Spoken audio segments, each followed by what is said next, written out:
So welcome to the Data Vault Friday. My name is Michael Olschimke. I'm the CEO of Scalefree. We run this session here every Friday. Apparently, this is why it's called Data Vault Friday. And to allow you, the audience, to ask questions about data vaults, any data-driven solutions, big data solutions, cloud solutions, anything data relevant, I would say. You can ask your questions here in the chat in live. You can use the Q&A in the client. You can use raise your hand and ask a live questions if you want.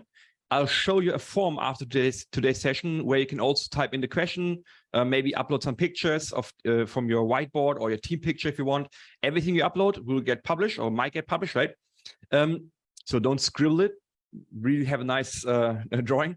If you receive multiple questions, I'm cherry picking. If there would be no questions at all, I will talk about the cluster here and show you the thing off.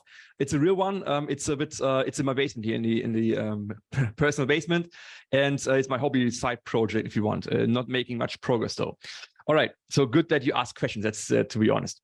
All right. We received one question. Let me just share my screen 1 second. I need to prepare this actually. All right. So this is about referencing reference tables. The question is essentially, is it possible to have a many-to-many link between two reference tables, for example, country to currency, when a country has multiple currencies or languages, for example, which is typically a better example. But yeah, that's the point.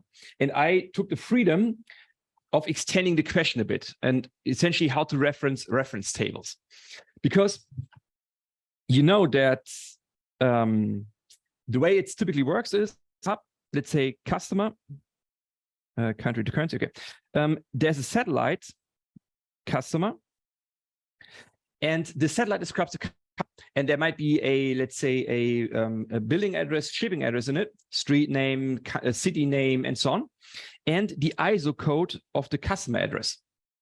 And this ISO code, if you consider this as a reference code, you use it, or you capture it as a descriptive attribute in the satellite in the first step. So whatever comes from the source, let's say the ISO 2 or 3 code, whatever, you capture it in the satellite to describe the customer, right? So you just consider the ISO code as a descriptive field. However, there's a reference table, and in the most simple version, you have the ISO, let's say 3 code here, the ISO 2 code, the name or caption, the sort order, and so on. All these attributes in a flat and white table. We don't use this design anymore. We typically use a reference hub and the reference satellite. It's another story, but let's keep it simple. And if you want to get the details for the ISO code of the customer, you would join the descriptions from the reference table based on the code. Either by joining the ISO 3 code or the ISO 2 code column, or maybe your own identifier countries, for example. So this is a reference table for country. So what we see here is that the satellite references the reference table or the reference data by code. The code is in the satellite, it's coming from the source, and you use that code to refer to the reference data to get the descriptions, the more details about the reference code, essentially. In this case, a country. Now, there's another reference table where you have a currency. Yep, currency. Again, flat and white table. You have the ISO code of the currency, the three letter code,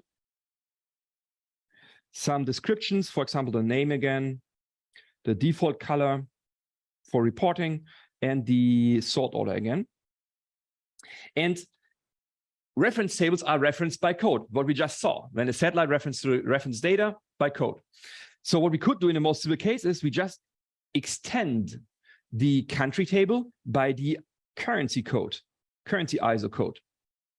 Then we have, let's say, the currency ISO code for euros, EUR, in this table, for Germany, for example. And if you want to know more, what's behind the ISO code EUR, what's the default color for this currency, what's the name, the sort order, you have to join the currency table.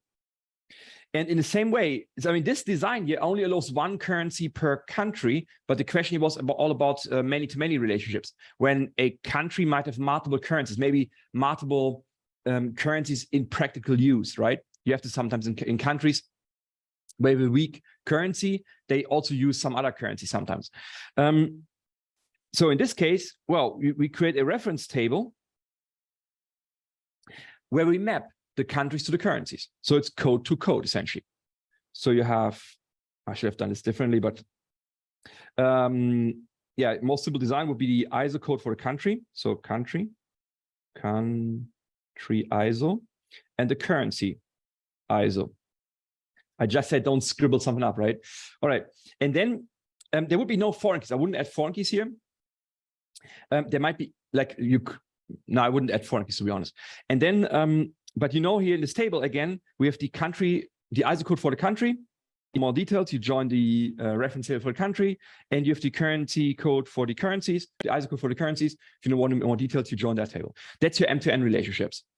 So reference tables in that end are really very much similar to I mean, they are the way we model this is really as a 3NF model, a 3NF extension to the data vault.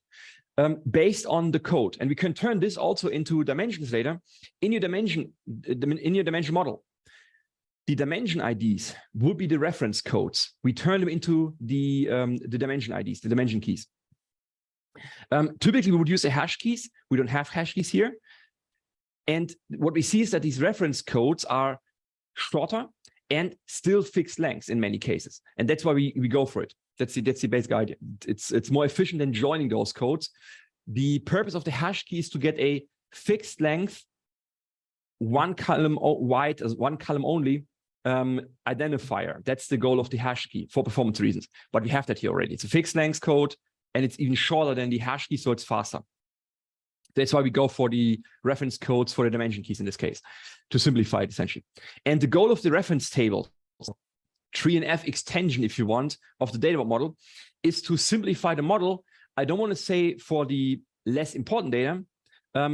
I want to simplify the data that just describes your business objects. And those business objects, the business keys for your business objects, are captured by hub-link satellites. Because you have many systems describing those, you want to integrate data across systems and so on. You have all these issues we talk about in the training typically.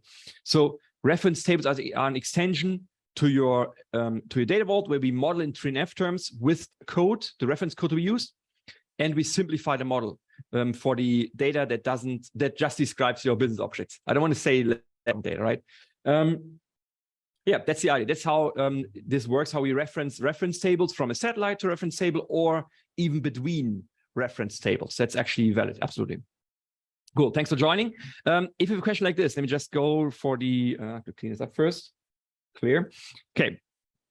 If you have a question like this, use this form here, https://sfr.ee/dbfriday. That's where you find a form where you can essentially type in your question, upload some pictures if you want. You can also check out our other webinars at the moment on DBT and Westgate. So check out scalefree.to/webinars, where you find the registration links for those webinars once a month. And don't forget, the Data Dreamland is coming up. So that's really coming up on October 10 and 11 in Hanover, Germany. That's where we can shake hands if you want. Will be fun to see you guys once in live, right? So I saw some of people in live. I shake hands to some of you, but it would be nice to shake hands again and maybe have some drink after the conference, that kind of stuff. So that's coming up. If you can make it, come over. It would be nice to see you. If you have a presentation still, there might be still some open spot for a presentation. So if you have an idea for a presentation, submit them now, because there might be some, I think we have one space left. So yeah, otherwise we do some fun exercise. We'll see. All right, and join the Data Vault Innovators community. That's essentially a forum forum plus X, right? So it's based on a forum where our guys are active, and where we answer questions essentially all the time. I might answer some questions here, and there's also some webinars in this context, and some other informational, knowledge-based stuff essentially. Cool. Thanks for joining today. Hope that you enjoy the weekend. See you next Friday, same time, same space. Thanks, guys. Thanks for joining. Thanks. Thanks for joining today. If you'd like to discuss this further, give us a call on the number below here, and we're happy to discuss this with you. See you next time. Have a nice weekend. Bye-bye.